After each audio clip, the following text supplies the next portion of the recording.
Hi, everyone. Before we get to today's episode of Jungian Ever After, I just wanted to let you know about a couple of upcoming programs. Our Community Day 2026, Bridging the Cultural Divide from Complex to Consciousness, will be on Saturday, March 14th. Embodied Expression Through Sand Play will be on Friday and Saturday, March 27th and 28th. And Shrouded in Trauma, Unthreading the Fabric of Our Political Psyche will be on April 17th. All of these are in-person programs, and our Community Day will be recorded and made available for those of you who live at a distance, or if you'd like to travel to Chicago, and we'd love to have you. For more information about those courses and everything else, just go to our website, jungchicago.org. Thanks.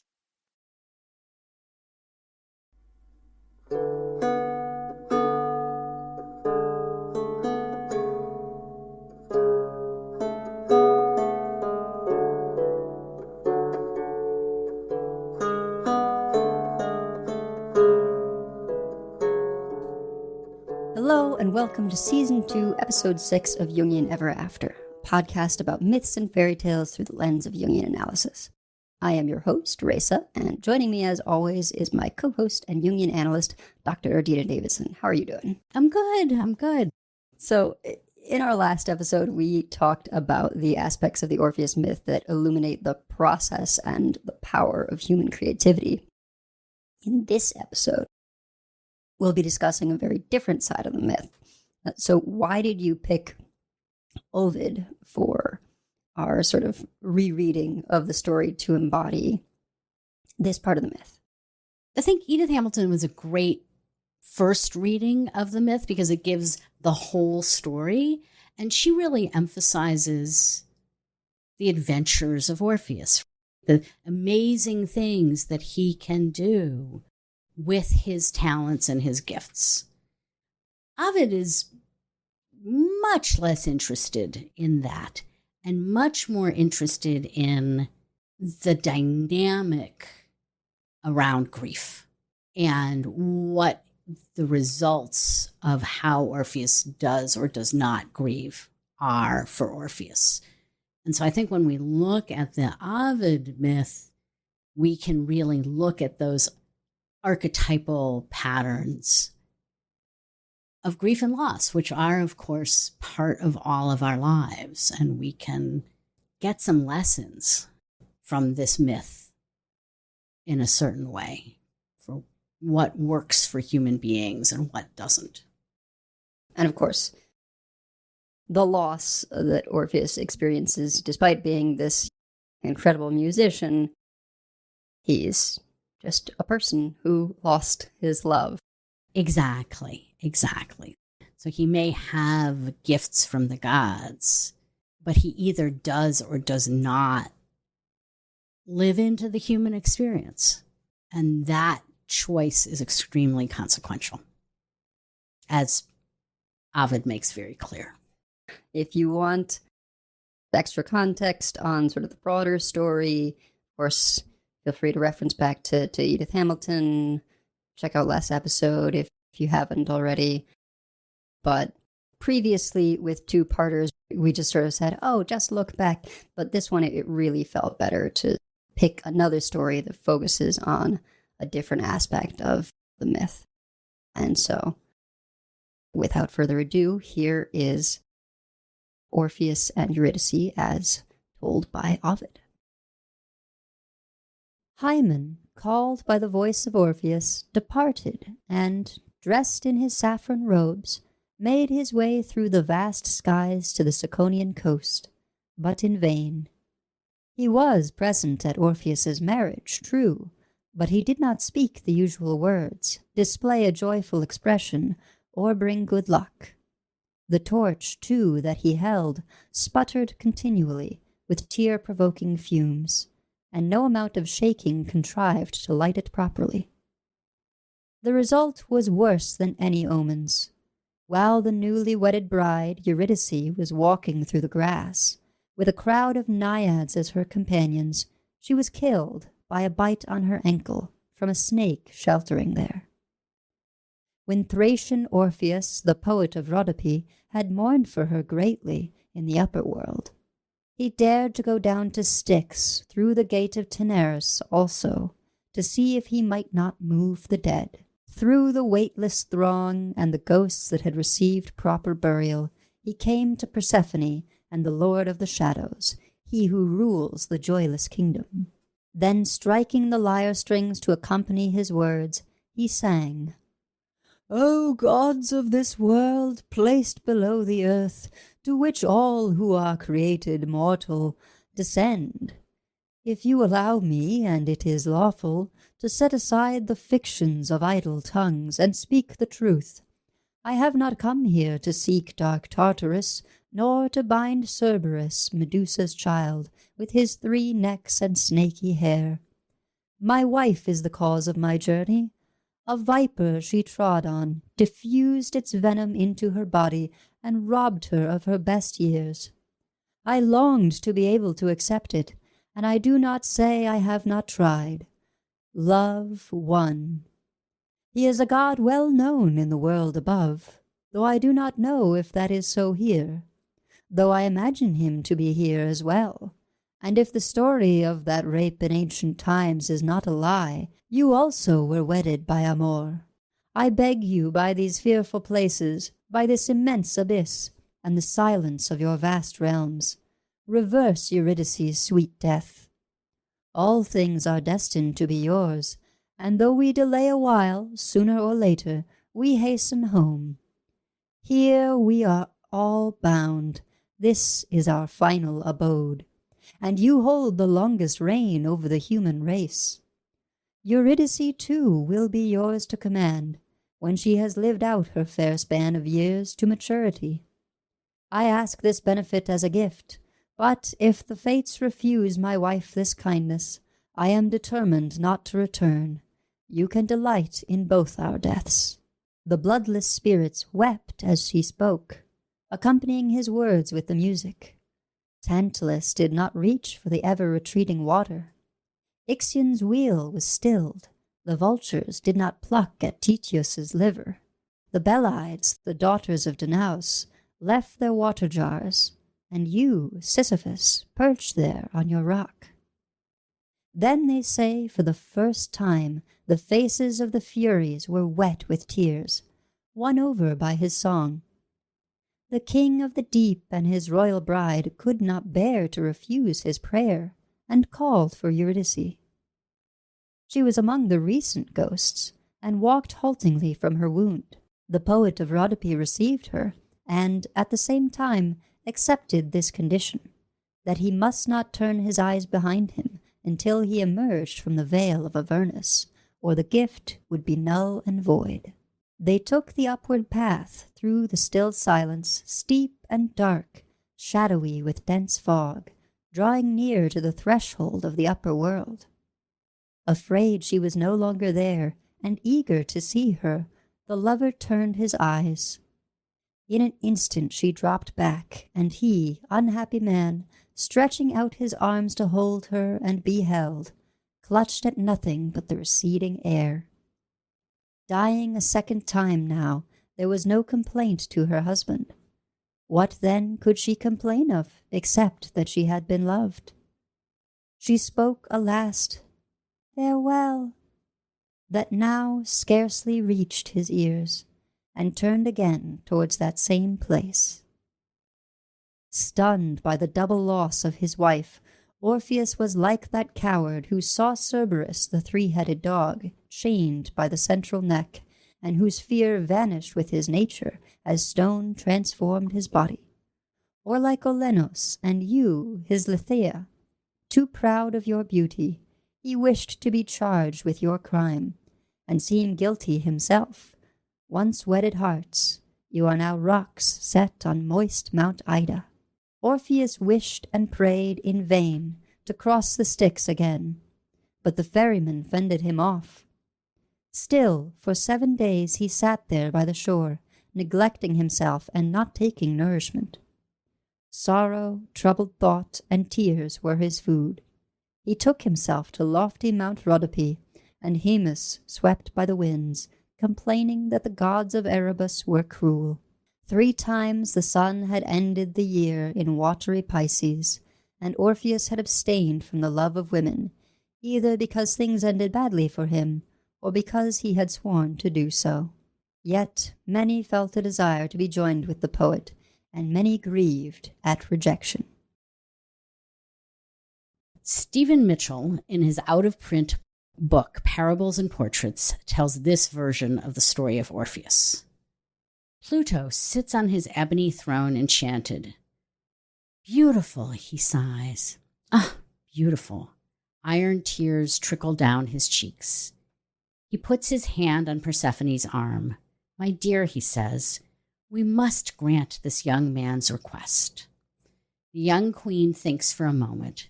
She has ripened since her first unwilling visit to the underworld, when all the forms were shadowy, and behind each shadow lurked a fear. Now she can see clearly in the dreamlight.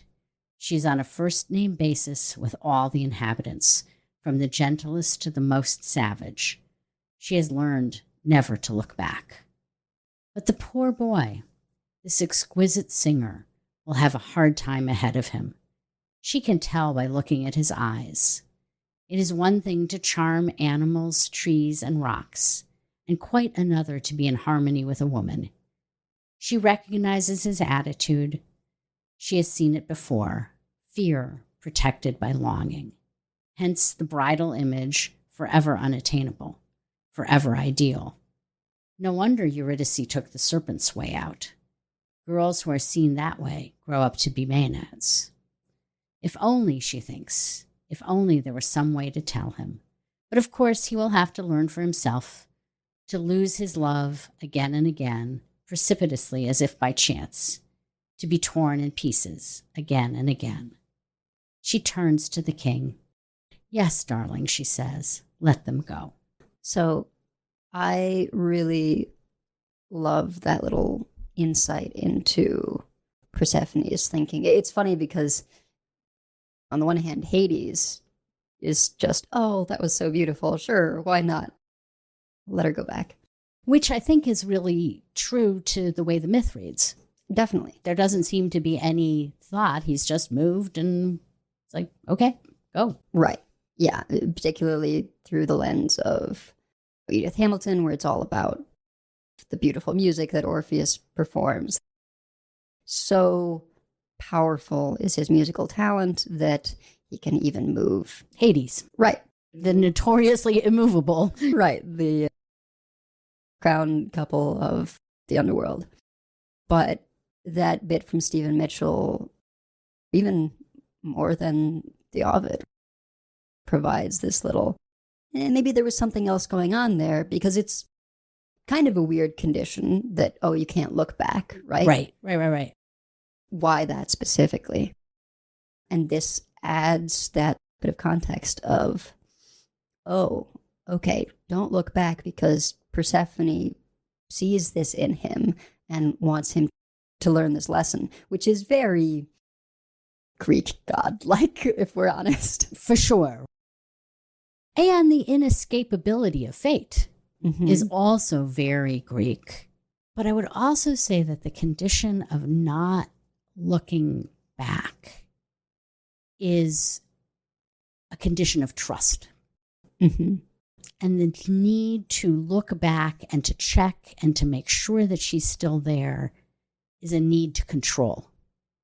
Yeah. And so if Orpheus could trust that the woman he loves is there, whether he can see her or not, he will have learned the lesson that Persephone feels that he needs to learn.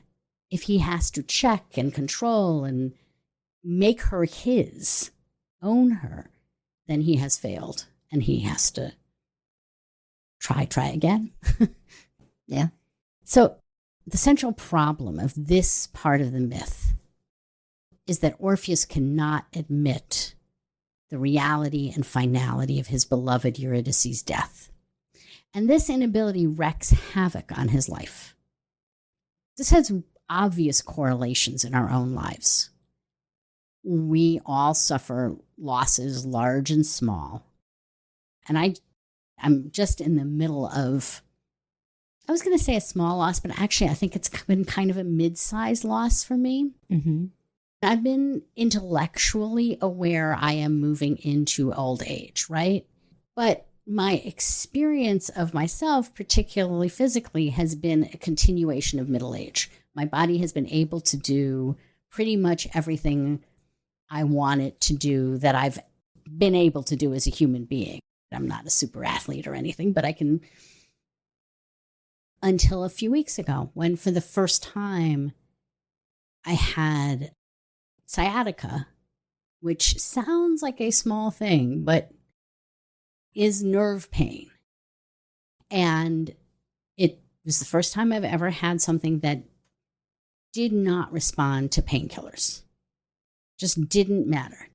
On a scale of 0, no pain, 10, unbelievable pain, I was going to be somewhere between a 6 and a 9, and it just didn't matter. And I couldn't walk. I mean, at first I couldn't walk across the living room without it going to an 8.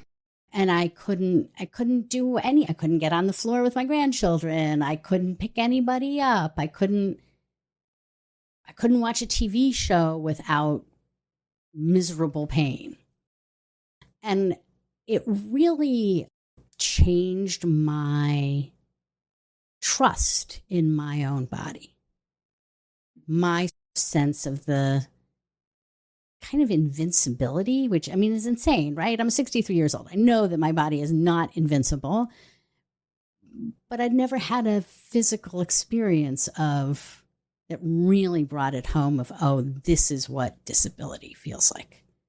And I know that you do yoga regularly. It's not like you have a complacent lifestyle that's finally catching up with you or something. You're doing the things that you should be doing, absolutely, right? To stay healthy. Weights, bike riding, yoga, which is probably why I haven't had much of this until now, right? But bodies deteriorate no matter what. And this was my first experience of really like, not like, oh, I fell off my bike and had terrible road rash, was in pain, but I knew it was going to go away. But, oh, well, this might go away, or it might be part of my life forever. And I could feel myself rebelling over and over and over again against the pain and the possibility of disability.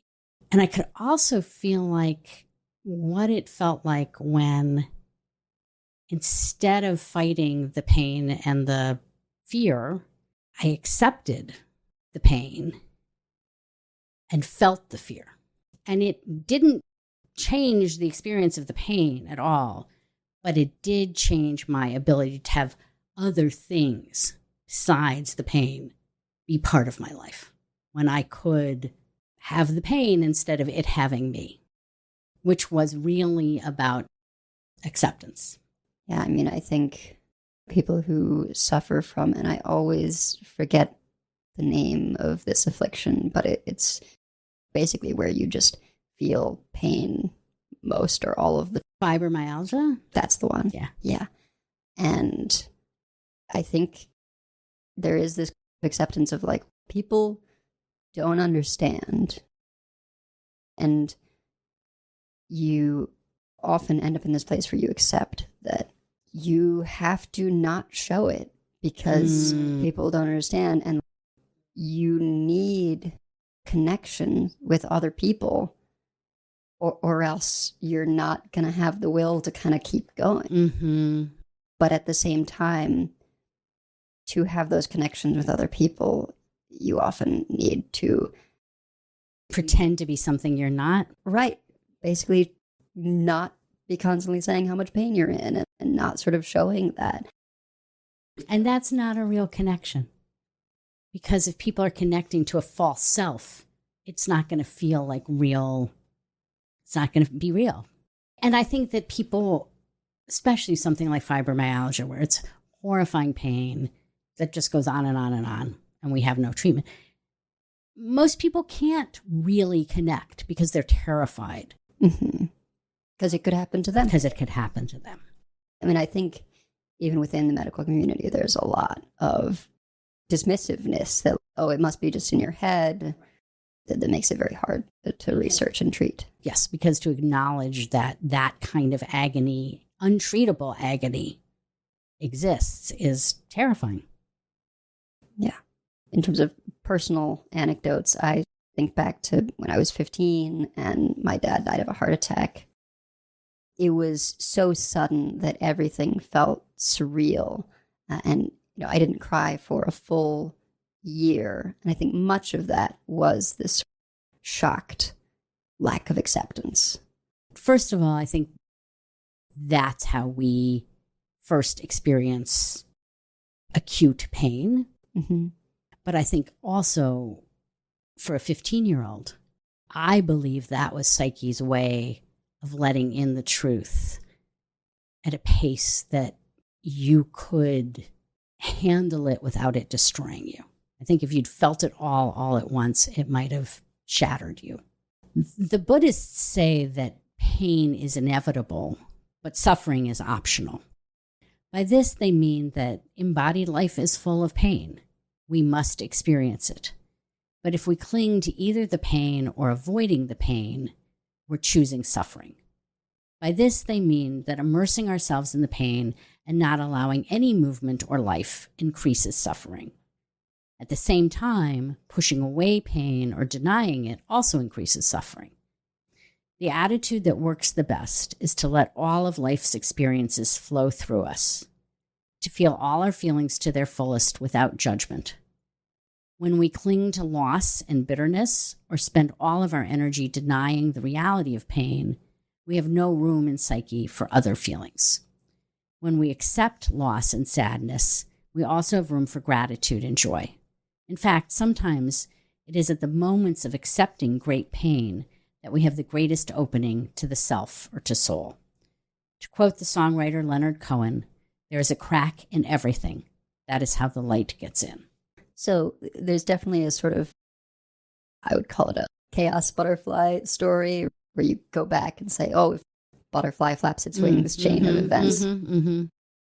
So a story like that to be told, how I might not have become close with Rachel, your daughter, my now wife, if not for my dad's death, in which case you would not be my mother-in-law, and of course we would not be recording this podcast together.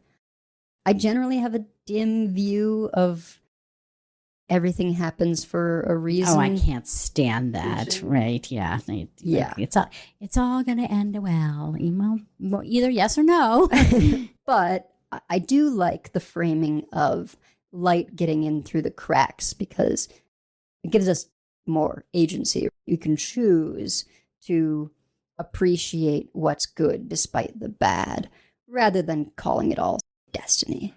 Everything happens for a reason implies that God is planning all of it. What kind of God plans for a 15-year-old to lose her father in an instant? Mm-hmm. But if we see that there is a source of light that is always flowing, and that there are cracks in embodied creation, then those cracks become the way the light gets in. Right. My father died 10 years ago, but before that, he almost died many, many times. And one of those times was actually at my brother's wedding. My brother and sister-in-law were getting married outside of Boston, and my parents drove. We all drove. And my father had a heart attack when he was 39. He had a major heart attack at 39. Very surprisingly, did not die. And this was probably 15 years later. And he started having resting angina. And resting angina is pain in your heart even when you're not moving around. And it means something is terribly wrong. So he went into the hospital in the town that my brother and sister-in-law were going to get married. And they could not figure out what was wrong. And we all thought he was going to die. He'd come close to death several times already by then. And we thought, this is it. He's going to die. And I shut down. I couldn't eat. I couldn't feel anything. I was just kind of in the void, dissociated. Mm-hmm. And then at a certain point, I was like, I have to do this differently. I'm going to try to just feel what's behind this wall. And I just breathed into it, breathed into my heart, softened everything as much as I could, and let this pain of my father is about to die come in. And it was agonizing. And then it flowed through me. And it came back and there were more waves, but each of the waves flowed through me. That experience taught me, I think, what the Buddhists are also trying to teach, which is that if I just open myself and I let it flow through, whatever it is, it will flow through, and it may hurt enormously, but it will not be deadening and it will not be suffering. Yeah, not to make light of that, but I sort of always think of this bit from John Mulaney's, one of his early specials, but he talks about dating a Jewish woman who's very upfront with her feelings versus his Irish background, which he describes as, I'll hold all my feelings right here, and then one day I'll die. And you should know, listeners, that right here, Raisa is clenching her fist right at her chest. Right. And I think it's not just Irish. I think that kind of approach has, for worse, been the approach of a lot of Western and American culture. That, we don't talk about hard things. And also, if you need therapy, then that's because something's wrong with you. That has blessedly been shifting, that a lot more people are like, oh yeah, I'm with my therapist, I've been, or my analyst or whatever. And that's sort of becoming more accepted. But I think it lingers with quite a few people and cultures of, we don't talk about feelings. No, I think that's very true. And corollary, not only do we not talk about feelings, but we don't feel them. Mm-hmm. And I think we see a lot of very self-destructive behavior. Addiction comes to mind, coming from a place of avoiding feeling feelings. Particularly with grief, because it's sort of like you get maybe a few years where people understand, and then it's, oh, well, that was 5 years ago. Aren't you over it? Move on. Yeah. Yeah. I mean, they're even putting it in the Diagnostic and Statistical Manual of Diseases, right? As grief. Anyway, back to our myth. Stephen Mitchell, in the section that I read at the beginning, notes in The Voice of Persephone that it is one thing to charm animals, trees, and rocks, but quite another to be able to fall in love and relate to a real woman. Orpheus is afraid of real life and protects his fear in longing for an unattainable ideal fantasy. So what I mean by that is a real woman is going to be complicated and messy and annoying and get angry at you. And for somebody who's afraid of life, particularly Orpheus, who's led this completely charmed life up till now and has never had to deal with any sorrow or pain and is afraid of it, it's better to have the one who you can't have, which was Eurydice, the unattainable. So Orpheus persists in wooing Eurydice, who eventually agrees to marry him. The god of marriage, perhaps sensing the lack of real relationship, refuses to bless the wedding. Eurydice is bitten by the serpent and dies on her wedding day. Orpheus continues his catastrophic failure to adapt to external reality, to live in the real world. And he refuses to enter into mature grief. One argument is that he fails to go into mature grief because he's so dedicated to his own creative genius. Mm-hmm. He's so connected to his own self that he can't really engage outwardly. Many nymphs fall in love with him, but Orpheus ignores them all. He doesn't care about the real feelings of these young girls. And eventually, Orpheus falls in love with Eurydice, the nymph who shunned him. I'd kind of missed earlier that the god of marriage refuses to bless the union, which is sort of telling with all the extra factors. It's a common trope in stories also that a man will fall in love with the one woman who isn't smitten with him. I know there's a bunch of them, but the one that comes first to my mind is a movie, Ella Enchanted. I think it was a book beforehand. Prince Char is all the kingdom's women are in love with him, but Ella is like, you're a jerk, and what your family's doing is corrupt and terrible. And of course, as is common in these stories, they learn from each other, and she eventually does fall in love with him. But it's usually because the sort of dissenting woman is like challenging this man in a way that he hasn't been challenged before. Right. That gets him interested. But here we see, and I don't think this is often explored, what happens when the man can't give up and the woman remains uninterested.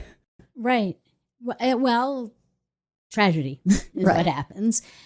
But I also think that falling in love with the unattainable is the opposite of a real relationship. A real relationship is a two-way street. The unattainable is just this projection onto the feminine or the masculine, I guess. And it's about the chase and conquest more than it is about relationship. There's also in Into the Woods, there are a couple of songs of these two princes that each fall in love with one of the other mythological female characters. And, Rapunzel, she's up in a tower. I forget the reason why the other prince couldn't. I think maybe Sleeping Beauty. They're unattainable. Up in this tower or asleep. And then after the intermission, when you're in Act 2, they're married to their princesses, but each of them falls in love with someone else. Oh. Well, and I think that's a really common pattern too, is that, I've gotten the unattainable. She's now attainable or whatever. Now I'm bored and I'm going to move on. Right. With Orpheus, we see this connection to the unattainable in his unwillingness to enter into mature grief.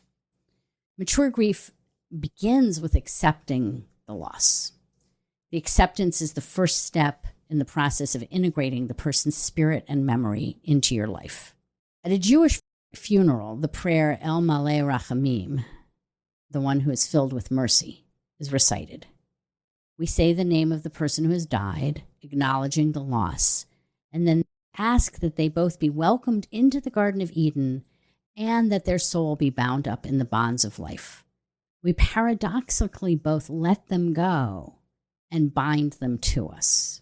If you are unfamiliar with this prayer, we're including a link in the show notes to myjewishlearning.com, an article called How to Say the El Maleh Rachamim, where there's a video of someone reciting it.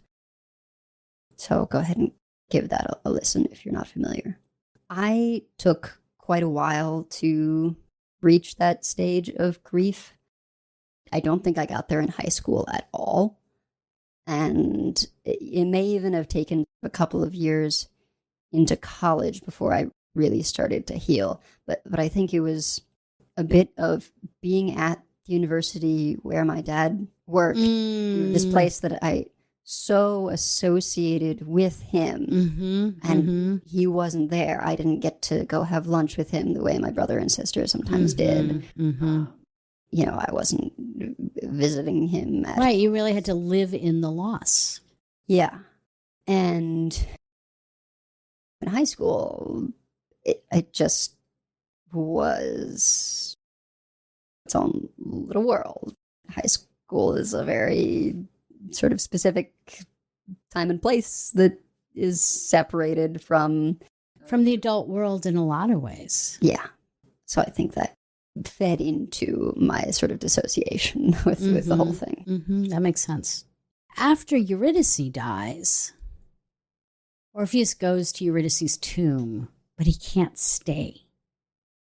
So unlike you, where you had to stay, well, you didn't have to. You could have done all kinds of things like drop out, but you didn't. You stayed.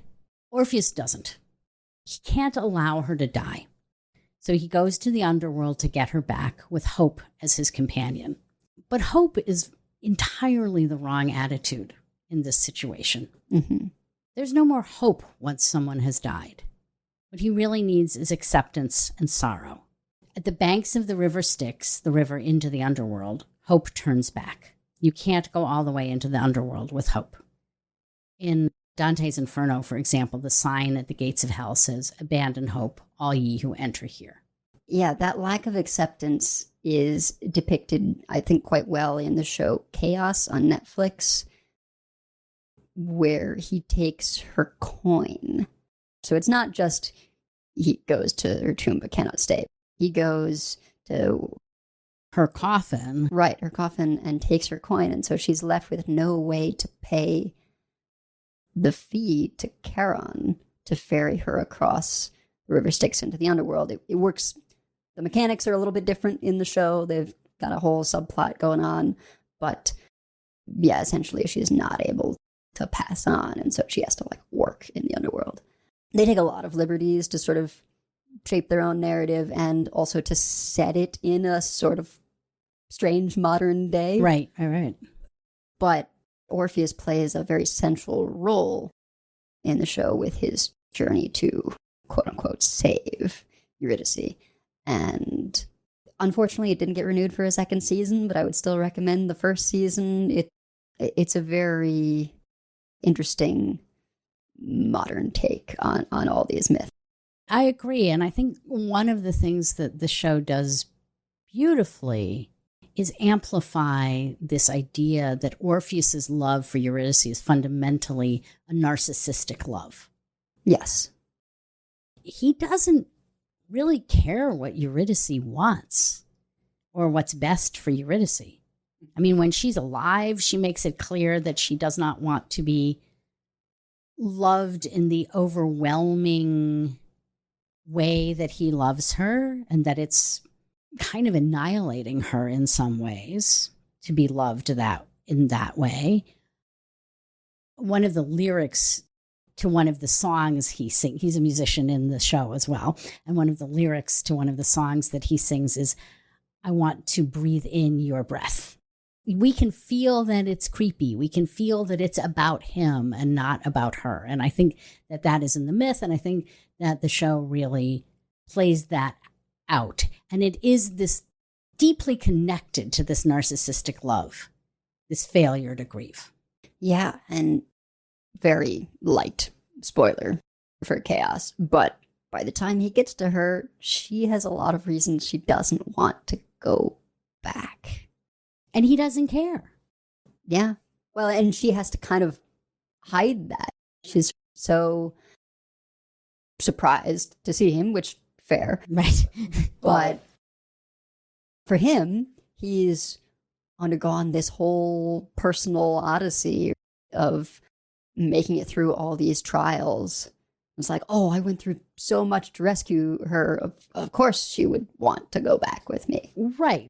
As if he's on a hero's journey. Right. And grief is not a hero's journey. Yes. Back to that central problem, right? So, as you say, after Orpheus uses his music to solve numerous problems in heroic ways, he reaches the king and queen of the underworld. He pleads that he loves Eurydice too much to lose her, and Persephone persuades Hades to let her go. Hades sets one condition. Orpheus must walk back to the land of the living with Eurydice behind him, and he cannot look back. Of course, at the last moment, he cannot resist and looks. Eurydice is pulled back into the underworld.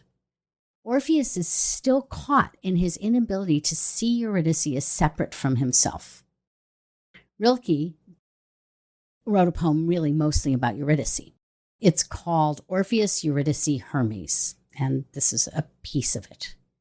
She was deep within herself.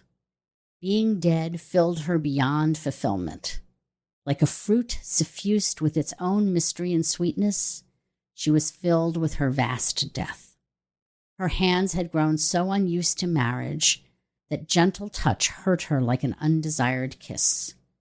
She was no longer that woman with the blue eyes who had once echoed through the poet's songs, and that man's property no longer. In this poem, when Orpheus turns to look at her, she doesn't know who he is, and she's content to walk back to the underworld. Like all Greek myths, there are multiple versions of this myth. In some endings, Orpheus continues to fail to fully grieve his loss. He continues to deny reality and to refuse all human relationships. He even stops making music. Instead of grief, Orpheus chooses the numbness of depression.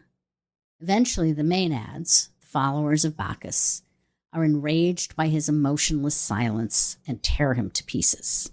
So, in high school, Rachel and I performed in Metamorphosis, which is a great stage play with, you build a pool on stage. It's really a whole project. But we played Baucis and Philemon, but I distinctly remember in the Orpheus and Eurydice section some of that Rilke, and I don't know if in it they say it's from Rilke, but that like a fruit suffused with its own mystery and sweetness, she was filled with her vast death. I distinctly remember that part.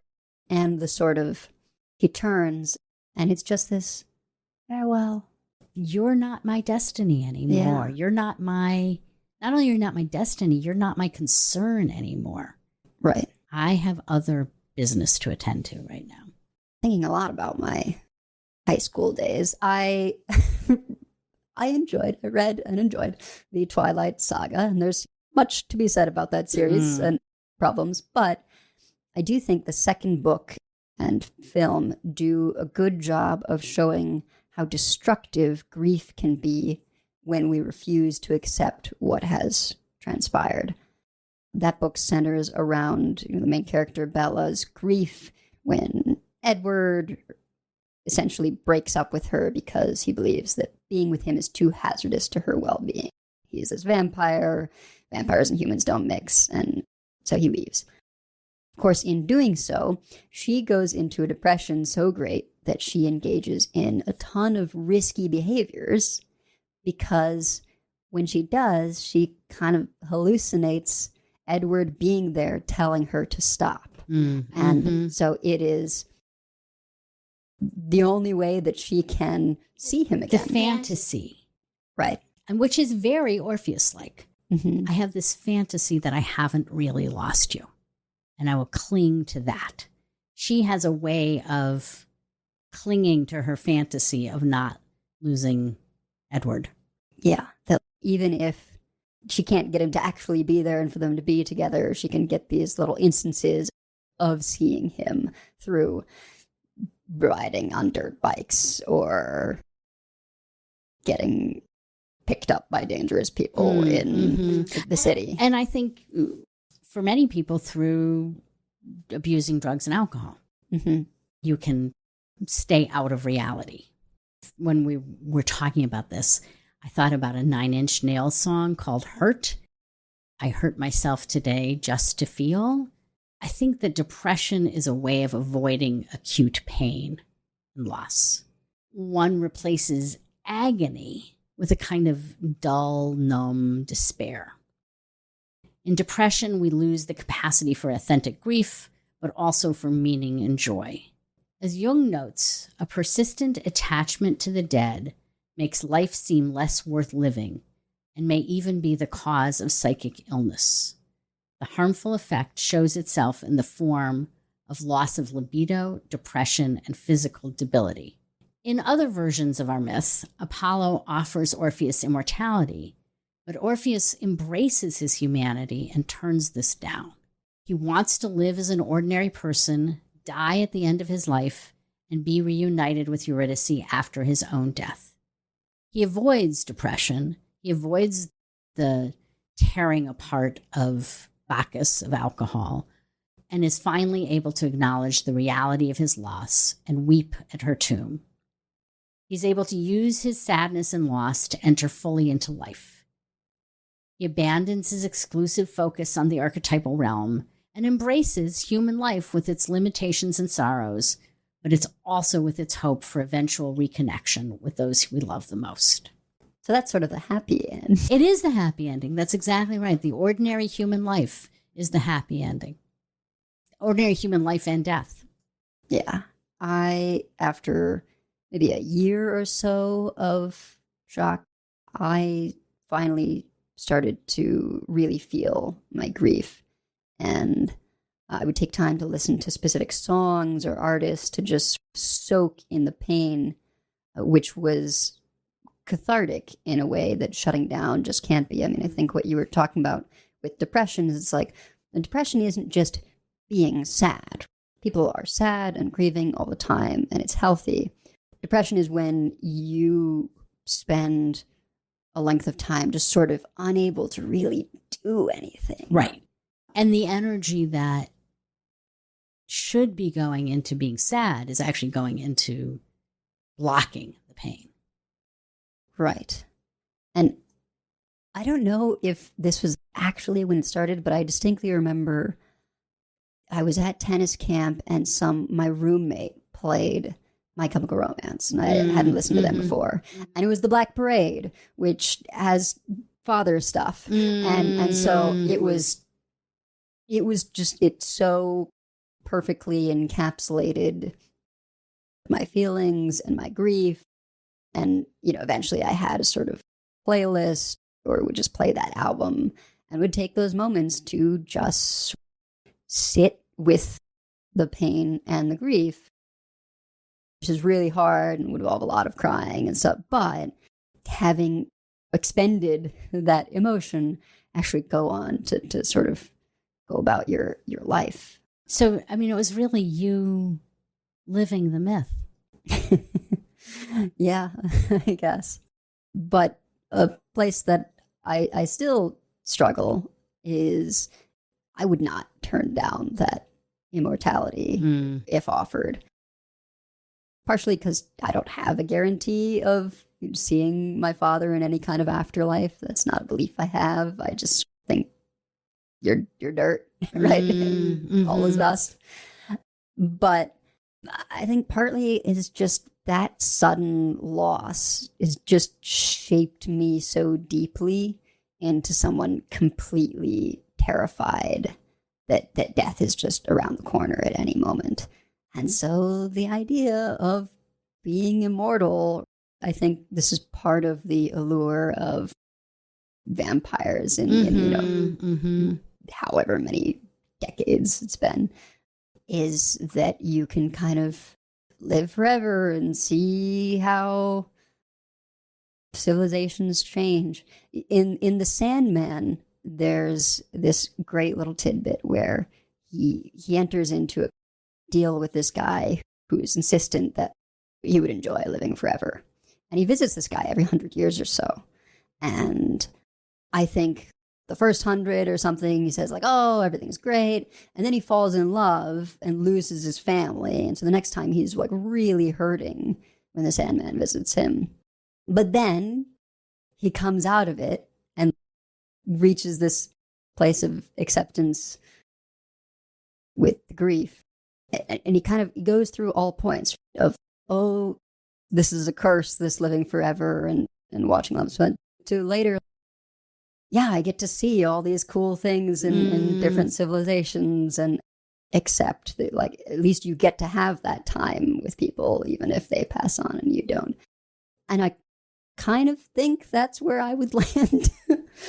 But it's the kind of thing that obviously we'll never know how someone would feel because people don't live forever. Right. And I think that shattering of the denial that young people are supposed to have, that death can happen at any moment, is a trauma. And I think that terror that you have of that is a very common symptom of trauma, actually. And I'm going to guess that over time,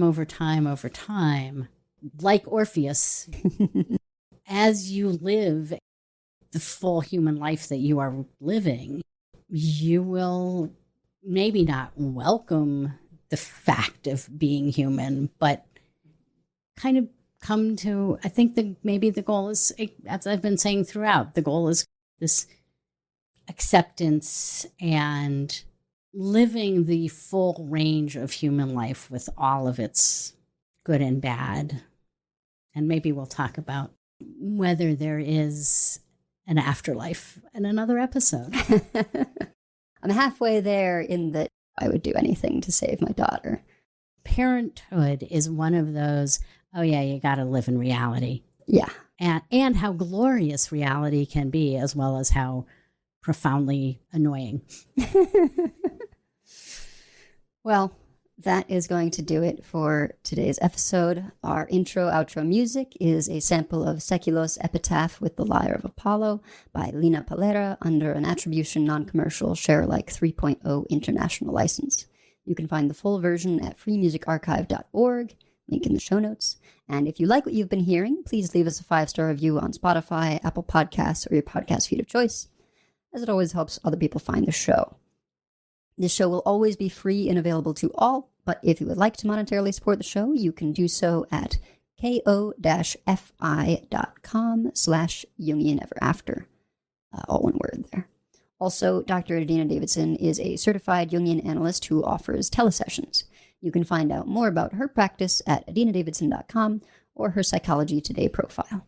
We'll be with you again next time, but until then, we hope your days are filled with exploring the worlds of imagination and storytelling.